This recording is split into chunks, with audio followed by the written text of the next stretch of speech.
అద్భుతంగా ప్రపంచవ్యాప్తంగా జరుగుతుంది. ముఖ్యంగా శ్రీరంగపట్నంలో ఈరోజు భగవంతుడు రంగనాథ స్వామిగా ఎంతో అద్భుతంగా స్వామి దర్శనాన్ని ఇస్తున్నారు. ముందుగా అందరూ నిశ్శబ్దంగా ఉండండి.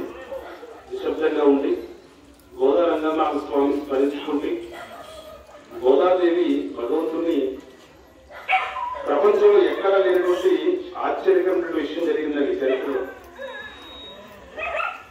ఒక స్త్రీమూర్తిగా అవతరించినటువంటి అమ్మ భూదేవి వంశ. గోదాదేవి అంటే ఎవరండి?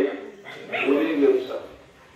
ఒక భక్తురాలు సరాసరి భగవంతునే తనకి పతిగా పొందాలనేటువంటి సంకల్పం చేసుకుని, సంకల్పం చేయడమే కాదు భగవంతుడిని పతిగా భర్తగా పొందినటువంటి ఘనత గోదాదేవికి. శ్రీ గోదాదేవికి చూడండి, భక్తిలో ఎంత వాత్సల్యం ఉంటుందో, ఎంత ప్రేమ భావం ఉంటుందో చూడండి.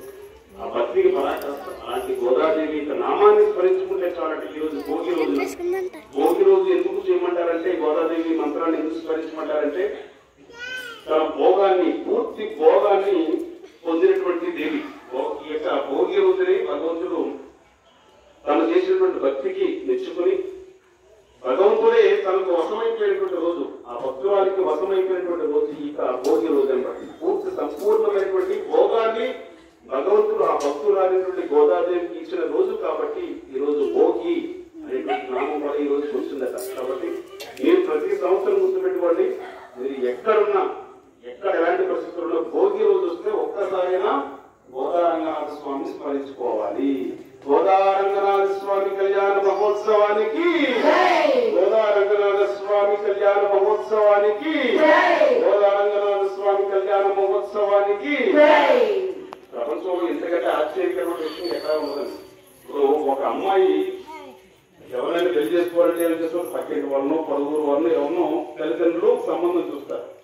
కానీ తను చిన్నప్పటి నుంచి పెరిగినటువంటి సంస్కారం కూడా ఎలాంటిదంటే భగవంతుడి కోసమే పుట్టింది కాబట్టి తన తండ్రి అయిన విష్ణుచిత్తుల వారికి ఈ అమ్మాను ఎవరిని పెళ్లి చేసుకోవాలనుకుంటున్నామంటే నేను శ్రీరంగంలో ఉన్నటువంటి రంగనాథునే పెళ్లి చేసుకుంటానని చెప్పిందండి. ఎంత గొప్పగా ఆ మాట విని 2-3 రోజులు ఆశ్చర్యపోయాడు ఆ తండ్రి అయినటువంటి విష్ణుచిత్తుల వారు. ఆశ్చర్యానికి లోనికి ఎలా ఉండిపోయాడు. అసలు నువ్వు అడిగిన ప్రశ్న ఏమిటి, నేను చెప్పిన సమాధానం ఏమిటి అంటే, ఏం నేను ఎలాగైనా జరుగుతానంటే ఆవిడ భక్తికి మెచ్చుకుని సాక్షాత్తు రంగనాథుడే నడిచి వచ్చి శ్రీరంగ క్షేత్రానికి వీళ్ళని పిలిపించుకుని అక్కడ కన్యాదానం చేశారు విష్ణుచిత్తుల వారు. అంత అద్భుతమైన చరిత్ర కలిగింది గోదారంగనాథ స్వామి కళ్యాణం. ఆ ఘట్టం ఏమిటి, ఎలా జరిగింది నేను తర్వాత చెప్తాను. ముందుగా అందరూ మన పద్ధతి ప్రకారం జపం చేసేయాలి. ఫస్ట్ అందరూ నిశ్శబ్దంగా మీ జపమాల తీసుకుని ఎంతమంది పట్టుకుని మొట్టమొదటి పోస్ట్ పట్టుకుని గురుమంతుడు నేను చెప్తాను, మీరు చెప్పాలి. జై శ్రీ కృష్ణ చైతన్య ప్రభు నిత్యానంద.